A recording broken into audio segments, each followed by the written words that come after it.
अस्सलाम वालेकुम। आपका होस्ट, आपका दोस्त अब्दुल गफ्फार मार आपकी खिदमत में हाजिर हूँ। मेरे साथ सीनियर सहाफ़ी जनाब जहाँ बिलाल अहमद झक साहब मौजूद हैं। हम इनसे बात कर रहे हैं आज जो तशद्दुद हुआ है मुश्ताक सुमरों पर, डिवाइस वालों ने तशद्दुद किया है जहाँ पे करप्शन का बाजार गर्म था।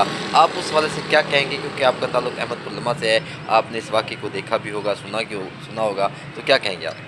मैं ये कहूँगा कि सहाफ़ी जो है ना वो गरीब आवाम की आवाज़ उठाते हैं, आपके मसाइल उठाते हैं। अगर सहाफ़ियों के साथ भी जो है इस तरह का रवैया इनका होगा तो फिर आगे इस माशरे पे क्या बनेगा, इस माशरे का ये समझ नहीं आ रही। दूसरी ये बात ये है कि मुश्ताक सुमरो साहब को मैं बहुत अच्छे तरीके से जानता हूँ। ये बहुत ही नफीस और धीमे लहजे का इंसान है।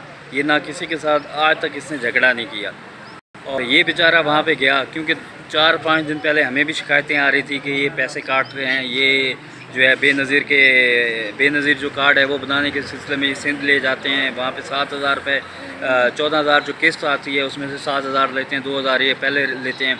तो हमें भी शिकायतें मसूल हो रही थी, लेकिन थोड़ा सा हमारा कोई काम ऐसा था, मसरूफियात थी, हम नहीं जा पाए। लेकिन मुश्ताक सुमरो साहब चले गए तो इन्होंने जाके सिर्फ पूछा ही है कि जी ये आप जो कटौती कर रहे हैं 2,000 में से 200 रुपये, तो ये क्या वजह है, क्यों कटौती कर रहे हैं। इतनी देर इन्होंने पूछा है, पीछे से 6-7 अफराद आए हैं, उन्होंने इन पर हमला कर दिया है। तो इस तरह तो नहीं चलता ना कि अगर सहाफ़ी मौक़िफ़ लेने जाए तो उस पर हमला किया जाए। ये तो सरेआम खुलेआम जो है ये दहशत गर्दी है।